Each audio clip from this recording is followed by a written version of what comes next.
नमस्कार मित्रों, REET level 1 test series में आपका हार्दिक स्वागत है। आज के टेस्ट का पेपर सॉल्यूशन जो 20 प्रश्न है किस प्रकार के हैं देख लीजिए। पहला प्रश्न, स्थानीय मान विस्तारित रूप से संबंधित है 4000, 3 दहाई, 5 इकाई और 5 दशांक।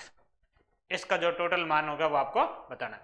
4000 है, 3 दहाई है, 5 इकाई है और 5 दशांक है। अब इसमें ये तो ठीक है, ये एक दशांक वाला थोड़ा सा समझ लीजिए कि दशांक क्या होता है। दशांक का मतलब होता है 10वां हिस्सा या फिर दशमलव के जस्ट बाद वाला अंक। पॉइंट के जस्ट बाद वाला जो पहला अंक होता है उसको दशांक कहते हैं, दूसरे अंक को कहते हैं शतांक। ये पहला दशांक और दूसरा शतांक, इस प्रकार। तो ये पॉइंट के बाद का पहला अंक है, ये पॉइंट के बाद के पहले अंक, मतलब ये ऑप्शन कट गया इन तीनों में सूत्र। फिर 4000 है, ये तो 400, ये कट गया।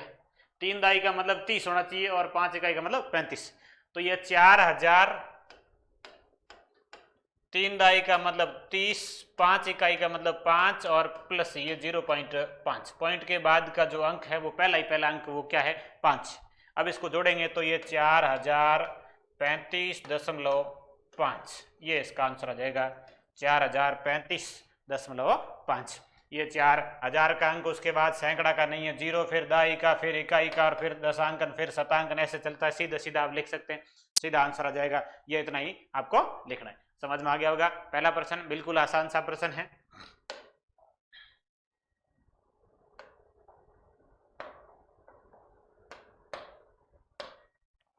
अब देखिए, यदि P तथा Z अंक निरूपित करें तो कथन बराबर Q का संभव। ये P तथा Z नहीं है, P तथा Q है, ये Q है। P तथा Q अंक निरूपित करें तो कथन 5P9 प्लस 3 2 7 प्लस 2Q8 बराबर 1114 है। में Q का संभव अधिकतम मान क्या होगा। अब इसमें Q का अधिकतम संभव मान बताना है। आसान सा प्रश्न है।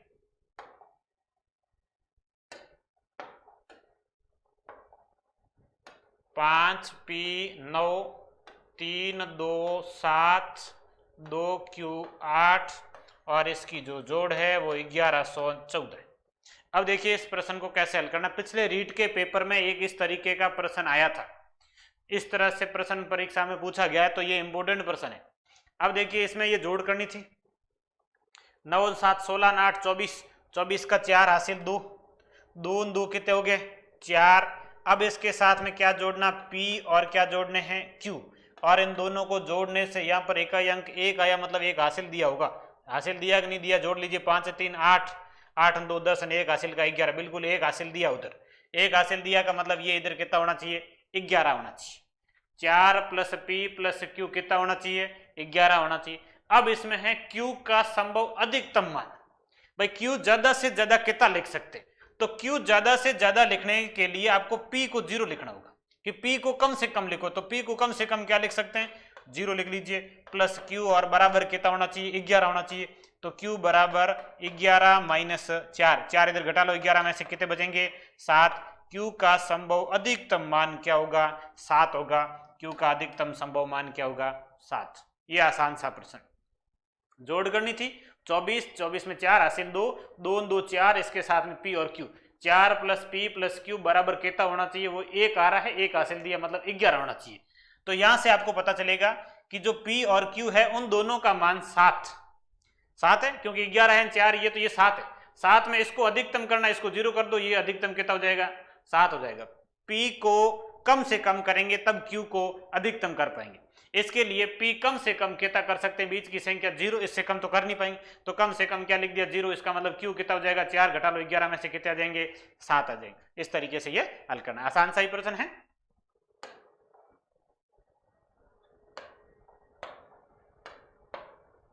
अगला 1 3 5 7 डॉट डॉट उसके बाद 99 और 128 को परस्पर गुणा किया गया, तब प्राप्त गुणनफल के अंत में शून्यों की संख्या क्या होगी। गुणनफल के अंत में कितने शून्य होंगे, ये प्रश्न है। तो गुणनफल के अंत में कितने शून्य होंगे, ये शून्य ज्ञात करने के लिए होता है 5 का किसी सम संख्या से गुणा, और इस प्रकार के कितने जोड़े बनते हैं वो आपका आंसर होता है। इसमें कितनी बार 5 आया है और कितनी बार सम संख्या, ये आपको पता करना पड़ेगा। तो ये 100 तक की गिनती में 5 कितनी बार आएगा, विषम विषम अंक लिए हैं, 5 में आएगा, उसके बाद 15 में, 15 के बाद 25 में, 25 में 2 बार 5 आएगा, ऐसे काउंट करना है। तो टोटल 10 लाइनों में 10 बार 5 आएगा, उसके साथ में एक 5 अतिरिक्त आएगा, कौन सा, 25 का एक 5 अतिरिक्त आएगा, 75 का 2 और मतलब 5 तो कितनी बार आया है, 12 बार आया। 1 से लेके यदि 100 तक, ये 100 तक, ये 128 अलग है, 1 से लेके 100 तक की गिनती देखें तो टोटल 10 लाइनों में 5 कितनी बार आया, तो प्रत्येक लाइन में 5 एक बार आया, 10 बार आया। उसके अलावा अतिरिक्त आता है वो 25 के गुणज में, तो 25 और 25 का तीसरा गुणज 75, 2 विषम संख्या है तो 2 अतिरिक्त आएंगे, 2 और 10 कितने हो जाएंगे, 12 बार हो जाएंगे। लेकिन अब ये देखना है सम संख्या इसमें आई कि नहीं आई, केवल विषम संख्याएं है तो सम संख्या तो है ही नहीं, सम संख्या नहीं है मतलब 0 नहीं आएगा। लेकिन एक सम संख्या इन्होंने दे दी, कौन सी दे दी, 128। अब ये एक सम संख्या नहीं होकर ये बहुत बड़ी सम संख्या, 128 में देखिए कितनी बार, अभाज्य गुणनखंड 2 का भाग 64, 2 का भाग 32, 32 में 2 का भाग 16, 16 में 2 का भाग 8, 8 में 2 का भाग 4, 4 में 2 का भाग 2 और 2 में 2 का भाग 1, 1 2 3 4 5 6 और 7, ये 2 की पावर कितनी है, 7 है। मतलब इसमें कितनी सम संख्याएं आई है, 7 सम संख्याएं आई। कितनी सम संख्याएं, 7 सम संख्याएं आई। मतलब कितने जोड़े बनेंगे, 7 जोड़े बनेंगे। तो 7 जोड़े बनेंगे तो कितने शून्य आएंगे, 7 शून्य आएंगे। 5 तो बहुत ज्यादा आया, सम संख्या कम आई है, इसलिए सम संख्या को काउंट करना। सम संख्या कितनी बार आई है, 7 बार आई। कहां पर है वो, 128 में। इसके अलावा सम संख्या है नहीं, वो तो 1 3 5 7 वो विषम संख्याएं थी। ये एक सम संख्या थी 128, और 128 2 की पावर 7, मतलब ये 2 7 बार आया। मतलब इसमें 7 सम संख्या, ये एक सम संख्या नहीं होकर 7 सम संख्याओं का समूह है। तो इसमें कितनी सम संख्या है, 7। 5 इसमें बहुत बार आया हुआ, 12 बार हुआ, 7 12 यदि देखेंगे तो जोड़े कितने बनेंगे, तो 7 जोड़े बनेंगे। कितने जीरो होंगे, 7 जीरो होंगे इस गुणनफल के अंत में। तो ये इस तरीके से भी प्रश्न बन सकता है। इकाई अंक और इकाई अंक में जीरो कितनी बार आता है, ऐसा प्रश्न बनता है। ये अभाज्य गुणनखंडों की संख्या पूछी गई है। अभाज्य गुणनखंडों में यह है कि अभाज्य गुणनखंड होना चाहिए संख्या का, नहीं है तो अभाज्य गुणनखंड कर लीजिए कि ये 25 की पावर 10, 24 की पावर 20 और 26 की पावर 25। अब इसके दो तरीके रहते हैं। एक तो सारी संख्या अलग अलग करो। अभाज्य गुणनखंडों की संख्या पूछिए, आप सीधा ही कर सकते हैं कि 26 में 2 अभाज्य संख्या 2 गुणा 25 50 ही हो जाएगा। 25 में 2 है 10 गुणा 2 20 ही हो जाएगा। अब 24 में 2 गुणा 2 4, 4 गुणा 2 8 और 8 गुणा 3 ये मतलब 4 एन 4 20 तो 80, 80 20 ये 100 ये 50 150।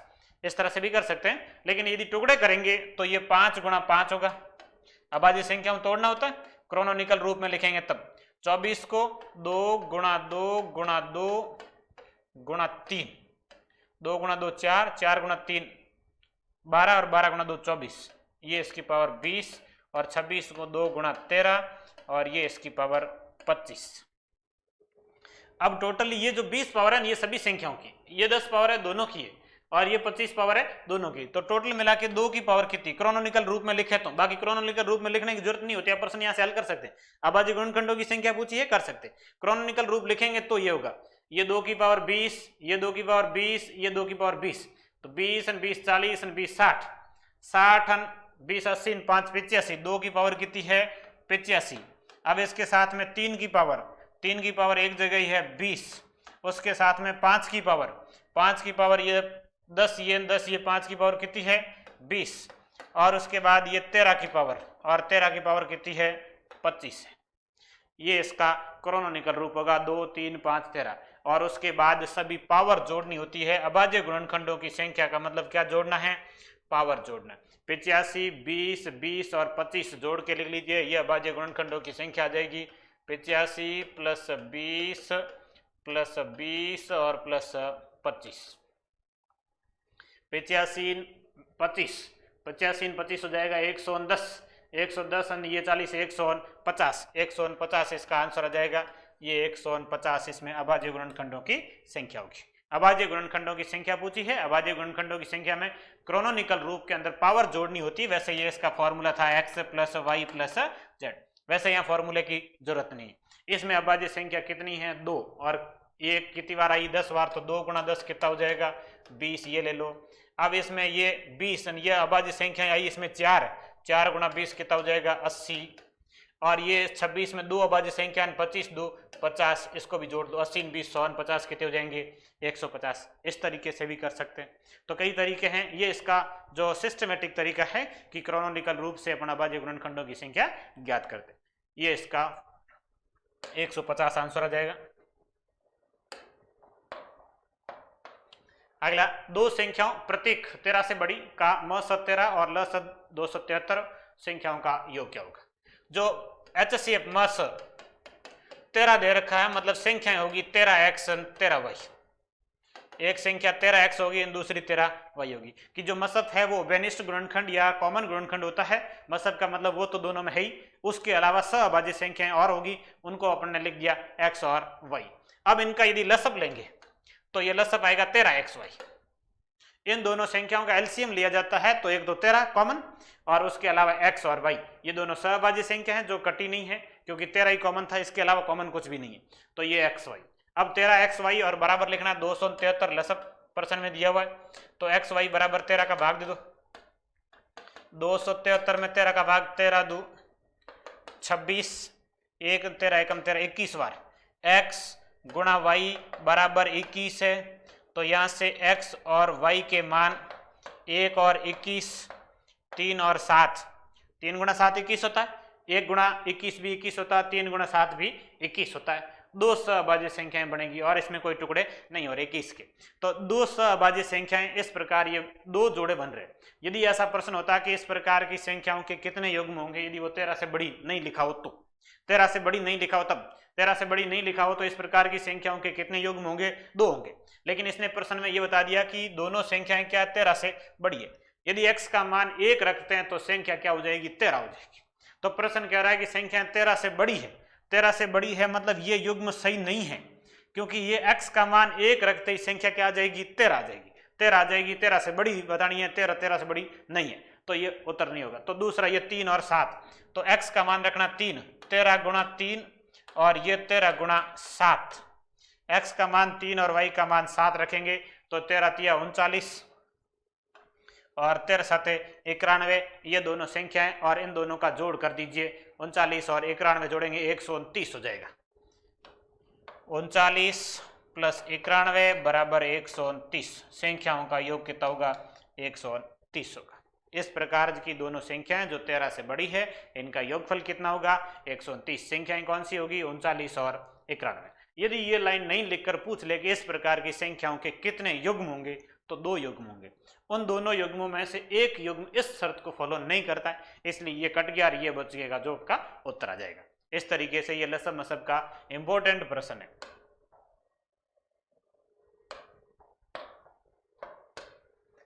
एक भिन्न जिसका अर्थ 30 है और सभी में 30 है, लिखने की कोई बात ही नहीं रही, जो 5/8 तथा 7/11 के बीच, 5/8 और 7/11 के बीच वाली आपको भिन्न बतानी है। अब इनमें से आपको यह पता करनी कौन सी भिन्न जो 5/8 और 7/11 के बीच में होगी। तो 5/8 को पहले तो आप दशमलव बदलो, 5 में 8 का भाग नहीं जाता, 0.0, 50 में 6 बार, 8 6 48, उसके बाद 2 शेष, 8 2 16, उसके बाद 0 8 45, 0.625। ये जो भिन्न है वो है 0.625।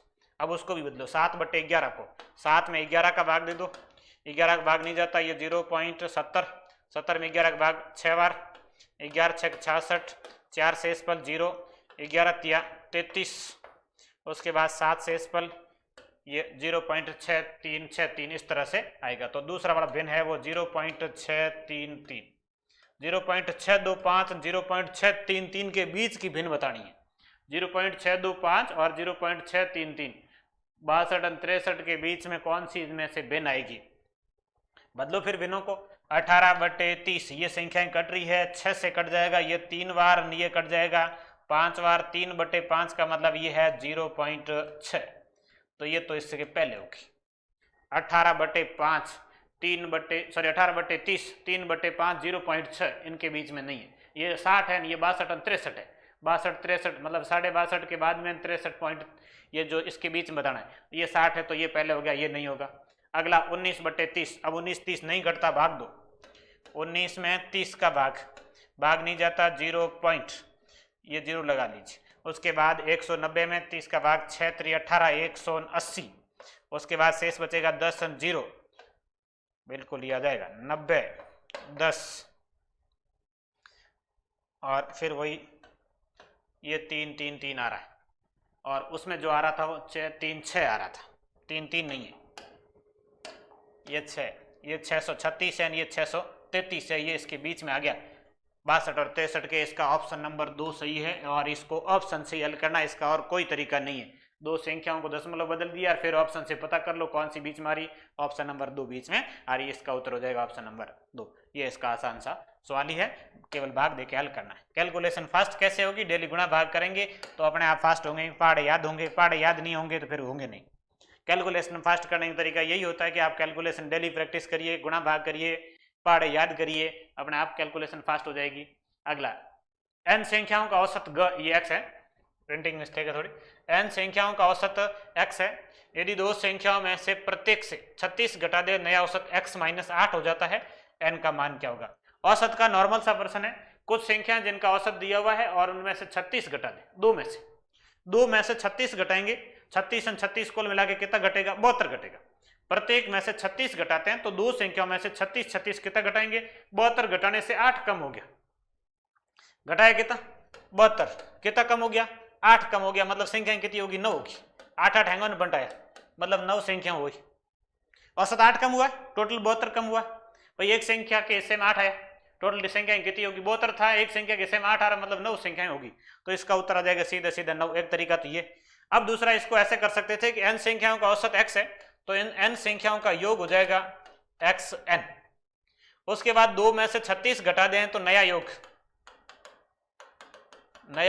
xn, पहले योग था 36 और 36 घटा दिए 72 घटा दिए, ये माइनस कर दो 72, और नया औसत संख्याएं वो भी है, अभी भी n ही है, संख्याएं अभी भी कितनी है n है, और बराबर नया औसत कितना है x - 8 है, बराबर x - 8 रख दो, ये इधर गुणा कर लीजिए, xn - 72 बराबर n का इधर गुणा nx, और n का 8 से गुणा 8n, ये दोनों तरफ nx काट दीजिए, माइनस दोनों तरफ काट दीजिए, n बराबर 8 का भाग दे दो 72 में, 72 में 8 का भाग कितनी बार रह जाए, 9 बार जाएगा। तो इसका आंसर ऑप्शन नंबर सी कितना है, 9 संख्या है, 8 कम हो रहा औसत, मतलब कुल मिला के 72 कम हो रहा है। 8 नंबर 72 होता है, 8 कम हुआ औसत, 9 संख्या होगी, इसलिए 72 कम हो रहा है।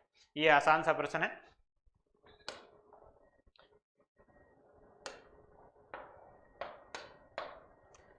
पंद्रह वस्तु बेचने पर 5 वस्तुओं के क्रय मूल्य के समान लाभ हो तो लाभ प्रतिशत ज्ञात करो। लाभ हानि का प्रश्न है।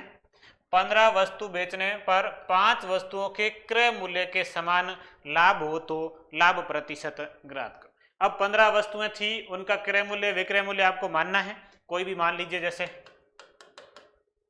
ये क्रय मूल्य, ये विक्रय मूल्य, ये लाभ, और फिर लाभ प्रतिशत।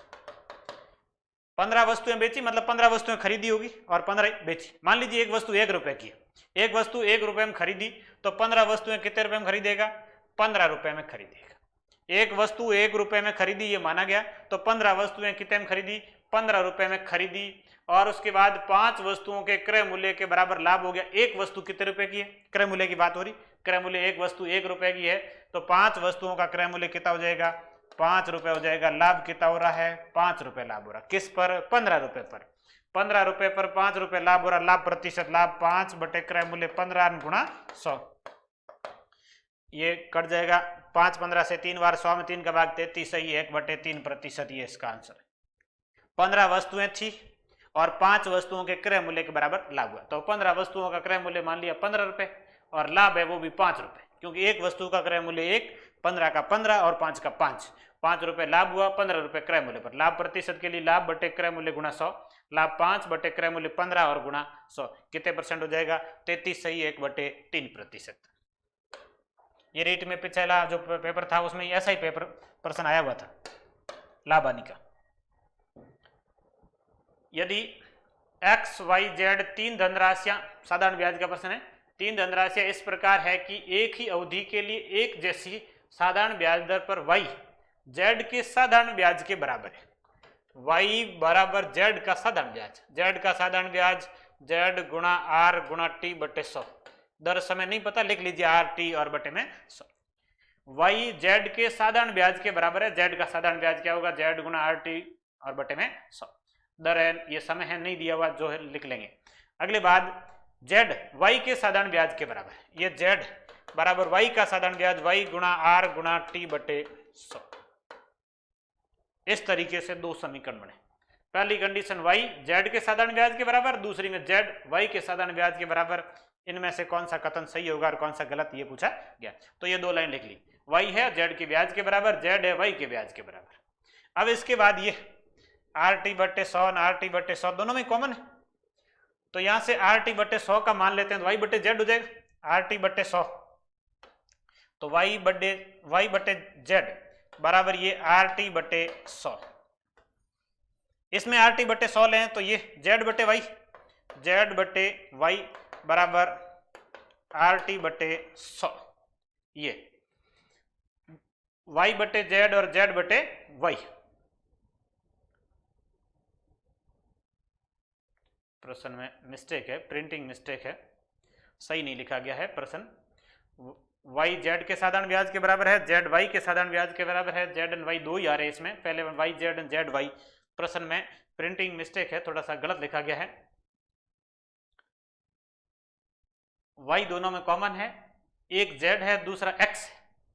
वाई जेड के साधारण ब्याज के बराबर है और ये एक्स वाई के साधारण ब्याज के बराबर होगा। इस तरह से है प्रश्न पेपर में, ये थोड़ा सा मिस्टेक है, इसको थोड़ा सा काट के हल कर लीजिए, प्रिंट गलत हुआ है। x है वो y के साधारण ब्याज के बराबर, ये x और बराबर y का साधारण ब्याज y गुणा r गुणा t बटे 100। r गुणा t और ये हो जाएगा x बटे y और ये हो जाएगा y बटे z x बटे y बराबर है। ये भी आर टी बटे 100 का मान है, ये भी आर टी बटे 100 का मान है। ये आर टी बटे 100 का मान हो जाएगा x बटे y और ये आर टी बटे 100 का मान हो जाएगा y बटे z। ये दोनों आपस में बराबर है, इन दोनों को बराबर लिखो, y बटे z और बराबर x बटे y। इनको हल करेंगे तो y का y से गुणा होगा y स्क्वायर बराबर z का x से गुणा होगा zx। ये अपने इस प्रश्न का आंसर है, डी ऑप्शन आएगा। ये थोड़ा सा यहाँ प्रिंट मिस्टेक है, पेपर में सही था, यहाँ जो छापा गया वो गलत छापा गया। x y के साधारण ब्याज के बराबर है, तदनुसार निम्न में से क्या सही है, तो ये कथन डी इसका सही है, y स्क्वायर बराबर zx। प्रिंट मिस्टेक है, इसको थोड़ा सा आप सही लिख लेना, पेपर में जहां वहां पर सही था। अब इस प्रश्न को साधारण ब्याज का तो है लेकिन थोड़ा सा हार्ड प्रश्न है, आसान प्रश्न नहीं था। पहली कंडीशन दूसरी कंडीशन कौन सा किसके बराबर लिखना है, ये एक बार थोड़ा सा वापस समझ लीजिए। पहली कंडीशन है y z के साधारण ब्याज के बराबर, ये y z के साधारण ब्याज के बराबर, ये z का साधारण ब्याज z गुना r गुना t बटे 100। r और t इसमें लिखा नहीं है, बराबर ही है, दर और समय दोनों इसमें जो कंडीशन में वो बराबर है, कितना कितना वो नहीं दिया हुआ है, इसलिए उसको आर टी बटे 100 ही लिख दिया गया। दूसरी कंडीशन है x y के साधारण ब्याज के बराबर है, ये x और y का साधारण ब्याज, y का साधारण ब्याज r y गुना t बटे 100, दोनों में ही r गुना t बटे 100 r गुना t बटे 100 का जो मान है वो बराबर है। r गुना t बटे 100 ये z का इधर भाग दे दो, y बटे z और r गुना t बटे 100 ये x बटे y। अब ये दोनों r गुना t बटे 100 का मान है, दोनों बराबर होंगे, दोनों बराबर लिखें, y का y से गुणा और z का x से गुणा, तो y इसके और बराबर क्या हो जाएगा zx। ये इसका एक कथन इनमें से सही। इस तरह से भी प्रश्न बन सकता है। साधारण ब्याज का पिछले रीट के पेपर में आया, वो भी प्रश्न आरडी था, आसान प्रश्न नहीं था।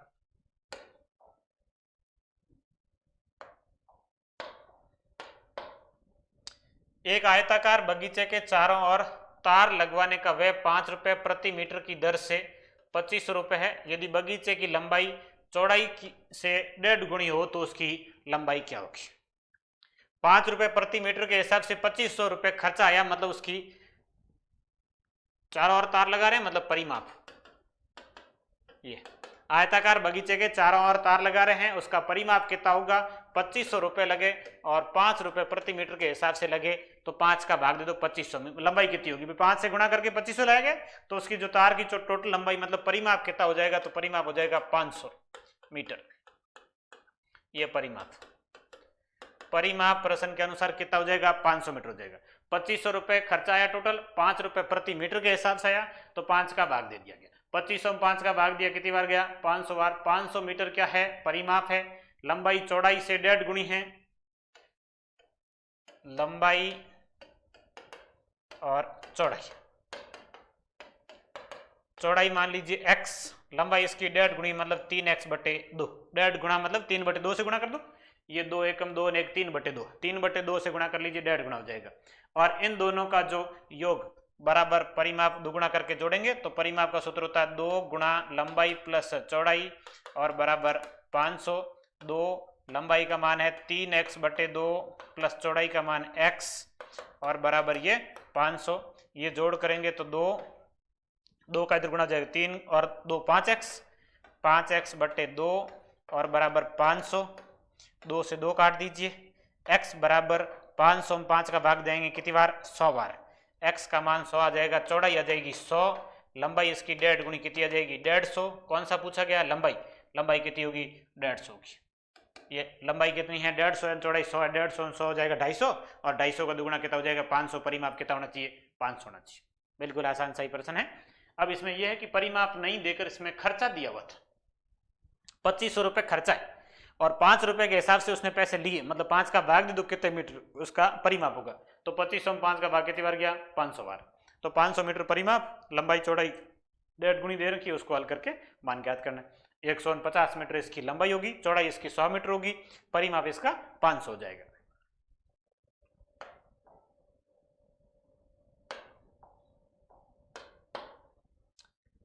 दो सरल रेखाएं जो एक ही रेखा के लंबवत हो परस्पर कहलाती है। दो सरल रेखाएं और एक रेखा के लंबवत है, ये रेखा है इसके लंबवत है, एक इधर जैसे मान लीजिए एक इधर मान लीजिए। यदि एक रेखा के समान लंबवत दो रेखाएं होती है, एक रेखा के लंबवत दो रेखाएं होती है तो दोनों रेखाएं परस्पर क्या होगी, समांतर होगी। ये इधर भी लंब और इधर भी लंब, दोनों लंबवत रेखाएं हैं, मतलब दोनों आपस में क्या होंगी, परस्पर समांतर होगी। दो लंबवत रेखाएं परस्पर समांतर होती है हमेशा, तो ये दोनों आपस में क्या होगी, समांतर होगी।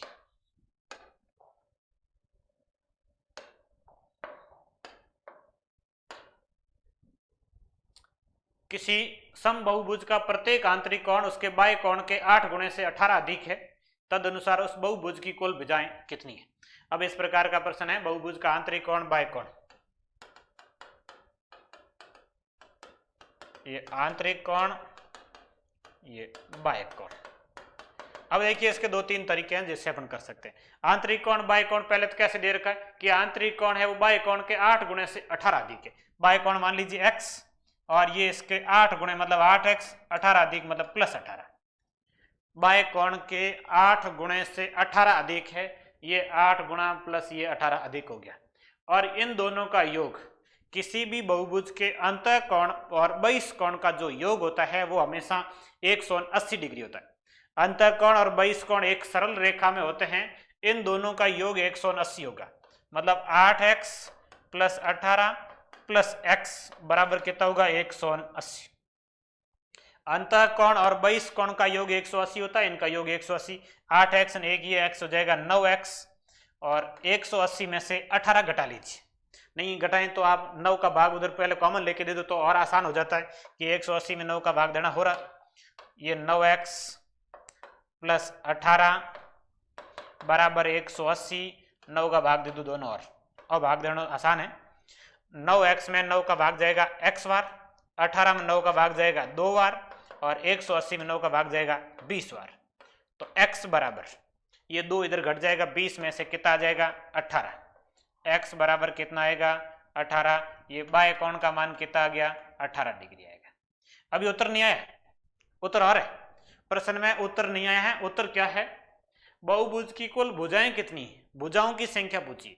तो भुजाओं की संख्या ऐसे ज्ञात करते हैं, बहिष कोण का मान आ गया, बहिष कोण से भुजाएं ज्ञात कर सकते हैं। प्रत्येक बहिष कोण का मान बराबर होता है 360/n। प्रत्येक बाह्य कोण, प्रत्येक बहिष कोण का सूत्र होता है 360/n, क्यों बहिष कोणों का योग 360 होता है और उसमें भुजाओं की संख्या का भाग देंगे तो प्रत्येक बहिष कोण का मान आ जाएगा। तो प्रत्येक बहिष कोण 360/n, ये n प्रत्येक बहिष कोण का मान 18 बराबर 360/n, n इधर आ जाएगा 18 का भाग दे दो, n बराबर 360 में 18 2 36, 2 और 0 20, n बराबर कितना आ जाएगा 20 आ जाएगा। तो इसमें बहुभुज में कुल कितनी भुजाएं होगी, कितनी होगी 20 भुजाएं होगी। इस बहुभुज में कितनी भुजाएं होगी? 20। अब एक बार इसको वापस समझ लीजिए। आंतरिक कोण बाह्य कोण कैसे था? आंतरिक कोण बाह्य कोण के 8 गुणे से 18 अधिक है, बाह्य कोण x 8 गुणे से 18 अधिक, इन दोनों का योग 180, ये 18 और ये 8 ने 9, 9x प्लस 18 बराबर 180 है कि 9 का भाग सभी में जाता है, इसलिए 9 का भाग दे दो सभी में, तो थोड़ा सा आसान हो जाता है कि 9x में 9 का भाग x बार, 18 में 9 का भाग 2 बार, 180 में 9 का भाग 20 बार, और 20 में से 2 घटा लो, x बराबर कितना जाएगा? 18। x बराबर 18 मतलब बाह्य कोण का मान कितना हो गया? 18। बाह्य कोण 18 है, भुजाएं कितनी होगी? 360 में 18 का भाग दे दो, 360 में 18 का भाग कितनी बार जाएगा? 20 बार जाएगा।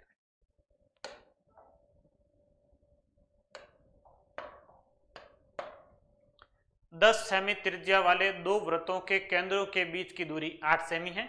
वृत्तों की उभयनिष्ठ स्पर्श रेखाओं की संख्या क्या होगी? कितनी उभयनिष्ठ स्पर्श रेखाएं खींच सकते हैं? वृत्त की स्पर्श रेखा इस प्रकार होती है कि एक वृत्त है और इस पर कोई बिंदु को स्पर्श करती हुई ऐसी कोई रेखा खींचते हैं, तो एक वृत्त होता है उस पर अनंत स्पर्श रेखाएं खींची जा सकती है। और फिर दो वृत्त होते हैं तो उनमें उभयनिष्ठ स्पर्श रेखा की बात आती है, तो उभयनिष्ठ कैसे, किस प्रकार होती है? तो उसके लिए होता है कि वृत्त किस प्रकार है, अलग अलग होते हैं कि दो परस्पर दूरी पर स्थित वृत्त है तो इस पर 4 उभयनिष्ठ स्पर्श रेखाएं खींच सकते हैं। दो वृत्त यदि बाह्य स्पर्श करते हैं तो इस पर 3 स्पर्श रेखाएं खींच सकते हैं। दो वृत्त आपस में काटते हैं तो इसमें 2 स्पर्श रेखाएं खींच सकते हैं। दो वृत्त इस तरह से स्थित हैं तो 1 स्पर्श रेखाएं खींच सकते हैं। दो सकेंद्रीय वृत्त है तो 0 स्पर्श रेखा। तो इस प्रकार कई कंडीशन बनती। अब अपने प्रश्न की कंडीशन क्या है? 10 सेमी त्रिज्या वाले दो वृत्त है, ये दो वृत्त है, इसकी त्रिज्या कितनी है? 10 और इसकी त्रिज्या कितनी है? 10, और उनके केंद्रों के बीच की दूरी कितनी है? 8 ही है। 10 तो इसकी त्रिज्या होगी और केंद्रों के बीच यहां से यहां तक 8 का मतलब ये इसके अंदर स्थित है। त्रिज्याएं 10 है लेकिन केंद्रों के बीच की दूरी 8 का मतलब ये कंडीशन बनेगी। दोनों वृत्त आपस में क्या है? काट रहे हैं। दोनों वृत्त आपस में काट रहे हैं तो इस प्रकार उभयनिष्ठ स्पर्श रेखाओं की संख्या कितनी होगी? 2 होगी। उभयनिष्ठ स्पर्श रेखाएं दो वृत्त आपस में यदि काटते हैं, इस प्रकार काटेंगे, त्रिज्या 10 है और केंद्रों के बीच की दूरी 8 ही है। केंद्रों के बीच की दूरी 8 ही है का मतलब ये बहुत नजदीक है, इसलिए ये दोनों आपस में काटेंगे और काटेंगे जिस पर उभयनिष्ठ स्पर्श रेखाएं कितनी खींच सकते हैं? 2 खींच सकते हैं। परस्पर 2 काटते हुए वृत्तों पर उभयनिष्ठ स्पर्श रेखाओं की संख्या 2 होगी। अलग अलग कंडीशन से ये बन सकते हैं, इस पर 4, इस पर 3, इस पर 0, इस पर 1, इस पर अनंत, ऐसे होता है। तो कितनी स्पर्श रेखाएं खींच सकते हैं? अब प्रश्न के अनुसार वृत्त कैसे थे? वृत्त दोनों आपस में काटते हुए थे, इसलिए ये कैसी बनेगी? कितनी बनेगी? इस तरह से ये 2 बनेगी। इसका आंसर आ जाएगा 2।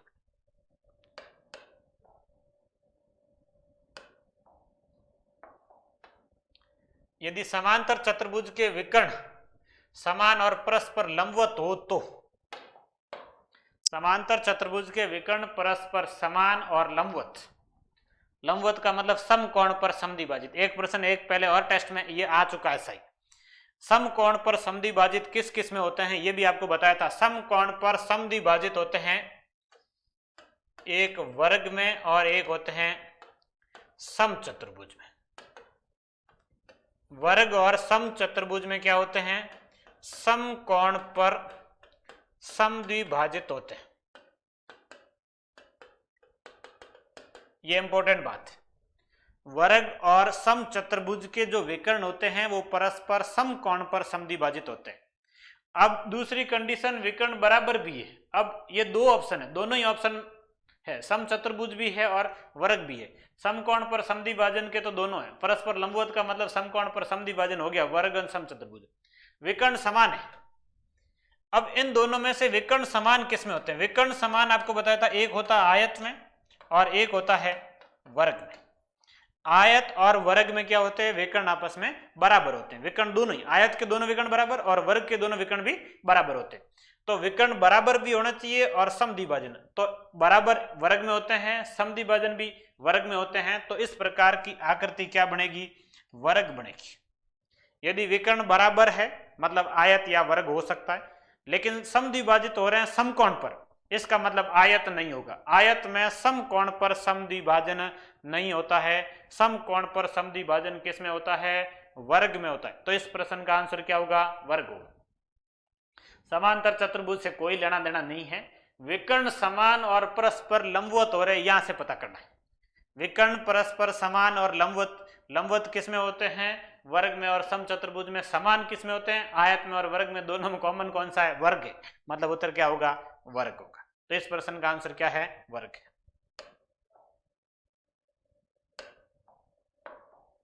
ये इंपॉर्टेंट प्रश्न है।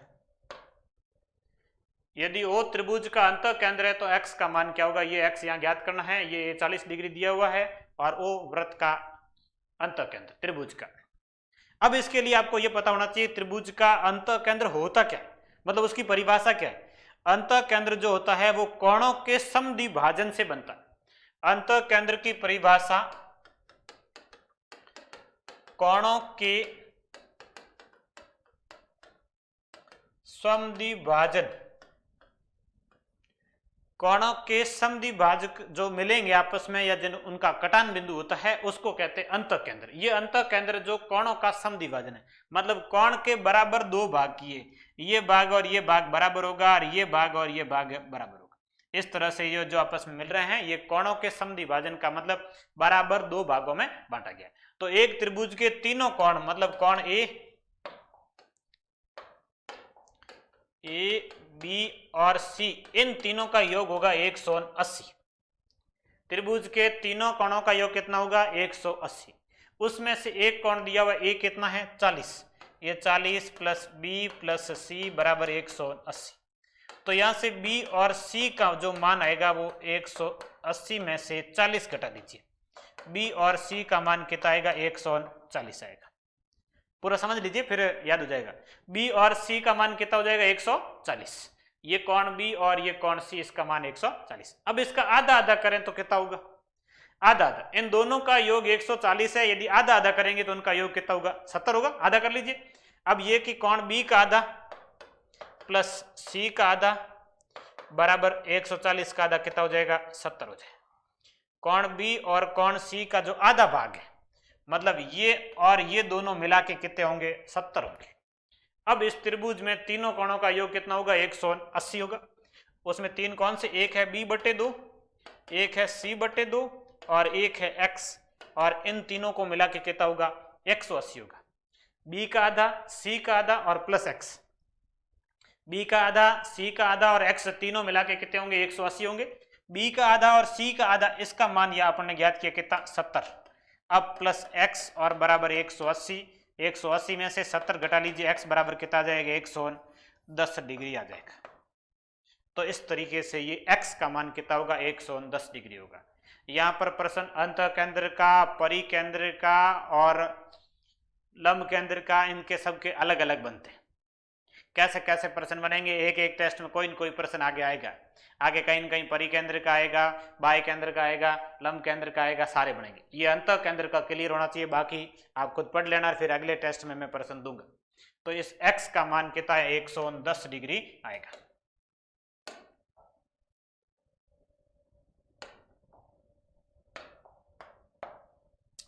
समचतुर्भुज के विकर्ण क्रमशः 6 मीटर और 8 मीटर परिमाप ज्ञात करो। यह समचतुर्भुज है, ये इसके विकर्ण है। 6 और 8 है, बराबर समद्विभाजन होगा, 3 3 होगा, 8 में 4 4 होगा। और विकर्ण जो समचतुर्भुज है उसके विकर्ण समकोण पर समद्विभाजित होते हैं। समचतुर्भुज के विकर्ण परस्पर समकोण पर समद्विभाजित होते हैं। ये लाइन याद रख लेना। ये समद्विभाजन होगा और समकोण पर होगा, मतलब ये कोण 90 डिग्री और इसके सामने की भुजा क्या होगी? कर्ण होगी। तो इसके आधार लंब है 3 और 4, 3 4 से कर्ण कितना आ जाएगा? 5 आ जाएगा। अब यदि समचतुर्भुज की भुजा 5, ये 5 10, ये 5 15, ये 5 20, परिमाप कितना हो जाएगा? 20 हो जाएगा। भुजा की लंबाई 5 है और 4 भुजाएं हैं, 5 चौके 20, इसका परिमाप आ जाएगा 20। 6 और 8 था, 6 का विभाजन 3 3, 8 का विभाजन 4 4, 3 4 से कर्ण आएगा 5, ये 5, ये 5, ये 5 और ये 5, 5 चौके कितना हो जाएगा? 20, इसका परिमाप। ये आसान सा प्रश्न। ये अगला एक एक नियम का प्रश्न है। 25 खिलौनों का मूल्य 385, 33 ऐसे खिलौनों का मूल्य क्या होगा? 25 का मूल्य दिया हो, 25 का मूल्य 385, एक का मूल्य कितना होगा? 385 बटे 25 और 33 का मूल्य कितना होगा? 33 से गुणा कर दो। 385 बटे 25 गुणा 33। अब इसमें गुणा भाग करके हल करने हैं। 1 5 कट जाएगा और बाकी गुणा, ये 5 का भाग जाएगा इसमें, 5 7 35, 35 के बाद 38, 3 शेष बचेंगे, फिर 5 5 7 35 और ये कट जाएगा 25, 5 से 5 बार 77/5 ने इसका गुणा करना है 33 से। 38 में भाग दिया 5 का, 35 में गया, 3 शेष बचा, फिर 35 मतलब 7 बार गया। ये 7 7 77 का गुणा करना 33 से और फिर उसमें 5 का भाग दे दो। 77 गुणा 33, ये 77 गुणा 33, 3 7 21, 3 7 21 2 23, 2 3 1 1 4, 3 2 5 और 2 2541 5 का भाग दे दो। 2505 का भाग मतलब 500 के समथिंग आएगा, पूरा पूरा जाएगा नहीं, पॉइंटों में आएगा। 500 के समथिंग पॉइंटों वाला ये ऑप्शन भाग देने की जरूरत ही नहीं भाई, सीधा सीधा 2500 और 5 का भाग दे रहा है समथिंग 500, और 500 पूरा पूरा नहीं मतलब पॉइंटों वाला दो ही ऑप्शन 500 के समथिंग, ए ऑप्शन ये सही हो जाएगा। तो ये इसका आंसर हो जाएगा ए, 508.20 आएगा, भाग दे दीजिए। एक एक नियम का सरल ही प्रश्न बनता है, हार्ड प्रश्न बनता ही नहीं। अगला प्रश्न जोड़ बाकी गुणा भाग का आ गया है। दशमलव संख्या लिखी है 12 गुणा 0.4 सॉरी 0.2 और भाग 4 बट्टे में 24 गुणा 0.4 भाग 8। अब ये भाग वाली संख्या बट्टे में आ जाएगी, ये भाग वाली संख्या ऊपर चली जाएगी। भाग का मतलब बट्टे में लिखना 12 गुणा 0.2, ये बट्टे में 24 गुणा 0.4, ये जो 4 भाग में था ये बट्टे में आ जाएगा, और ये 8 भाग में था ये ऊपर चला जाएगा। इसका भाग देंगे ऊपर, वो उसका भाग देंगे बट्टे में आ जाएगा, बस ये भाग। और इसके बाद कैलकुलेशन कर लीजिए। जब इस प्रकार बट्टे में लिखा हो, पॉइंट बराबर हो, छोड़ दीजिए, कोई मतलब नहीं। 8 2 16 8 2 16 कट गए, 12/24 मतलब 1/2, ये 1/2 इसका आंसर। आसान कैलकुलेशन ये। 4 बट्टे में 8 ऊपर चला जाएगा, 8 गुणा 2 16, 4 गुणा 4 16 कट गया, ये तो छोड़ दीजिए, 12/24 ही बचा है, और 12/24 का मतलब 1/2 हो जाएगा, तो इसका आंसर 1/2 आ जाएगा।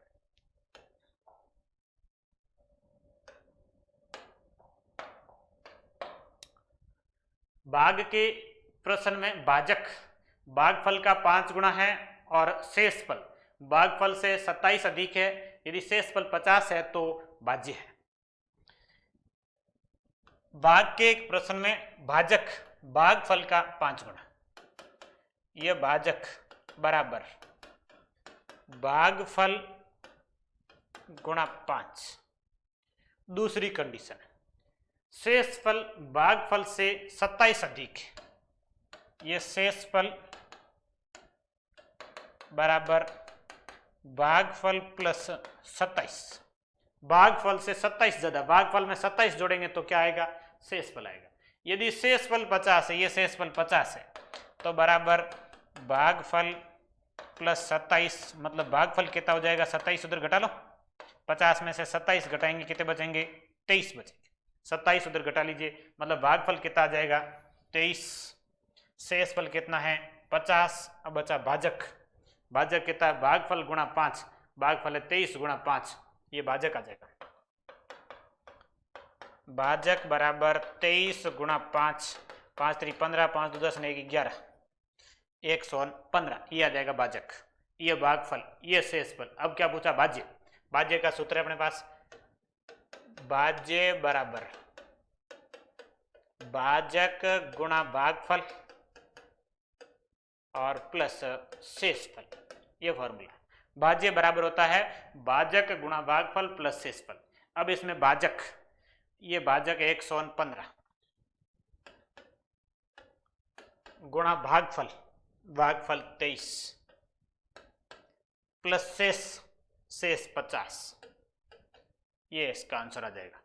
अब इसमें ये गुणा करके 50 जोड़ दीजिए।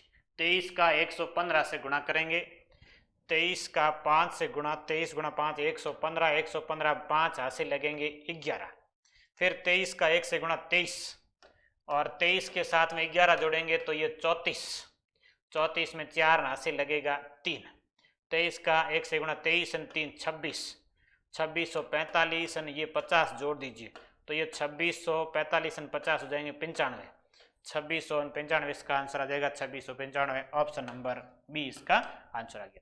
तो इस तरीके से ये कैलकुलेशन ही, बाकी इस तरह के प्रश्न अपने कई पहले आ भी चुके टेस्ट में। भाजक बराबर भागफल गुणा 5 लिखा हुआ था। शेषफल भागफल से 27 अधिक के मतलब भागफल प्लस 27 बराबर शेषफल। शेषफल 50 भागफल प्लस 27, ये 27 उधर घटा लो, 23 बच जाएंगे भागफल। भागफल 23 है, ये भागफल 23 गुणा 5 करेंगे भाजक आएगा 115। फिर भाज्य ज्ञात करना, भाजक गुणा भागफल 115 गुणा 23 प्लस शेषफल 25 गुणा करके 50 जोड़ दीजिए, 2695 इसका आंसर आ जाएगा। तो ये आसान सा प्रश्न था। रीट में 5-6 प्रश्न तो हार्ड आएंगे, बाकी सारे सरल ही आएंगे। 5 जमा 5 जमा 3, ये क्या मामला है, ऐसा भी प्रश्न बन सकता है। 5 जमा 5 जमा 3, अब इसका क्या मतलब है, ये जो है ये टैली मार्क है। टैली मार्क है, उसको ऐसे पढ़ते हैं 1 2 3 4 5, 1 2 3 4 5, 1 2 3। ये जो लिखा है ये 5 जमा 5 जमा 3, मतलब इसको पढ़ने का तरीका है। ये 5 जमा 5 जमा 3, मतलब एक से दूसरे में जाते हैं तो जमा बोला जाता है बीच में, ये इसका पढ़ने का तरीका है। तो ये 5, ये 5, ये 3, 5 5 3, 5 5 10 3 कितना हो जाएगा, 13 हो जाएगा। टैली मार्क में ये जो लिखा गया ये क्या है, 13। 13 को टैली मार्क में इस तरीके से लिखा, 5 जमा 5 जमा 3, इस तरीके से। बिल्कुल आसान सा टैली मार्क का आंकड़ों का प्रबंधन जो आपके टॉपिक में 20 बार जोड़ा गया है, उसमें इस तरह के भी प्रश्न बनते हैं। माध्य, माध्यिका, बहुलक, प्रायिकता के कई तरह के बनते हैं, तो सारा आपको पढ़ना पड़ेगा। तो इस तरह से ये टैली मार्क लिखना भी आ जाना चाहिए कि भाई टैली मार्क को 4 में टैली मार्क लिखना है तो कैसे लिखेंगे, ये 4। 5 लिखेंगे, कैसे लिखेंगे, ये 5। अब इसमें थोड़ी सी दिक्कत आती है, कई जगह ये ऐसे लिखा जाता है, कई जगह ऐसे लिखा जाता है। अब इसमें से एग्जैक्ट सही कौन सा है, कोई फिक्स तो है नहीं। एनसीईआरटी 6वीं वाली ये लिखेगी, 7वीं वाली ये लिखेगी, 8वीं ये लिखेगी, 9वीं ये लिखेगी, 9वीं ये लिख रही, 10वीं ये लिख रही, सारी बुकों में अलग अलग दोनों ही लिख रखे। तो ये दोनों ही सही है, इसमें ऐसा गलत कुछ है नहीं। बाकी सही तरीका वास्तव में जो है वो ये है, किताबों वाले इसको भी लिखते हैं कई बार। अब दोनों में से कौन सा होगा, इस तरह से प्रश्न लगभग नहीं बनता, क्योंकि दोनों किताबों में कन्फ्यूजन है। 6वीं, 7वीं, 8वीं, 9वीं, 10वीं देखेंगे, सब में अलग अलग उल्टे सीधे दे रखे हैं, तो फिक्स पता नहीं चलेगा। बाकी ये इसका सही। 20 प्रश्न पूरे हो गए हैं, आज का टेस्ट क्लियर है। अगला टेस्ट आपके 9 तारीख का है। आप पूरा टेस्ट से पहले गणित को पढ़ के टेस्ट दीजिए, गणित पूरी पढ़ के टेस्ट दीजिए, आपको गणित समझ में आ जाएगी। रीट की परीक्षा होने में अभी टाइम है। परीक्षा कब होगी, इस तरह के भी कई प्रश्न आते हैं कि सर परीक्षा कब, परीक्षा कब। अब परीक्षा कब, इसका कोई कुछ नहीं जानता भाई। आप पढ़ते रहिए, मेरे हिसाब से परीक्षा उस दिन होगी जिस दिन आप पढ़ाई छोड़ देंगे। आपने पढ़ाई छोड़ दी मतलब वो परीक्षा करवाएंगे, क्योंकि उनकी दुश्मनी आपसे ही है। आप पढ़ाई छोड़ देंगे, जैसे ही पढ़ाई छोड़ी परीक्षा हो जाएगी।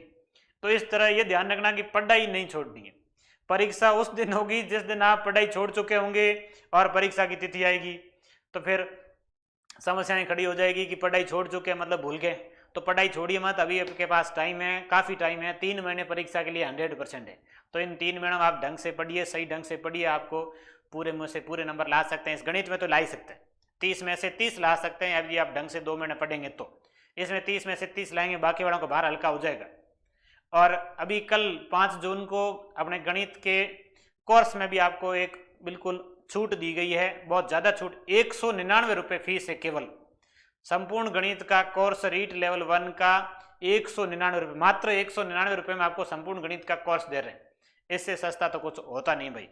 ये कल के लिए ऑफर है। और जिनको गणित लेवल 1 का कोर्स मैथ्स का लेना हो, मैथ्स कमजोर है, थोड़ा बहुत लग रहा है कि टेस्ट में नंबर कम आ रहे हैं, तो एक बार आप गणित का कोर्स लेके पढ़ लीजिए। अभी भी टाइम है रीट होने में, तो आप उसको पूरा पढ़ेंगे तो पूरे में से पूरे कर सकते हैं 100%। यदि आप उसमें पढ़ लेंगे तो प्रश्न बाहर नहीं जाएगा, मैं करवा दूंगा सारे। रीट लेवल 1 के आप एक टेस्ट सीरीज और एक कोर्स, इसको पूरा पूरा पूरा पढ़ लेना, एक भी प्रश्न बाहर नहीं जाने दूंगा मैं। अगले टेस्ट के लिए तैयारी करके रहना। धन्यवाद।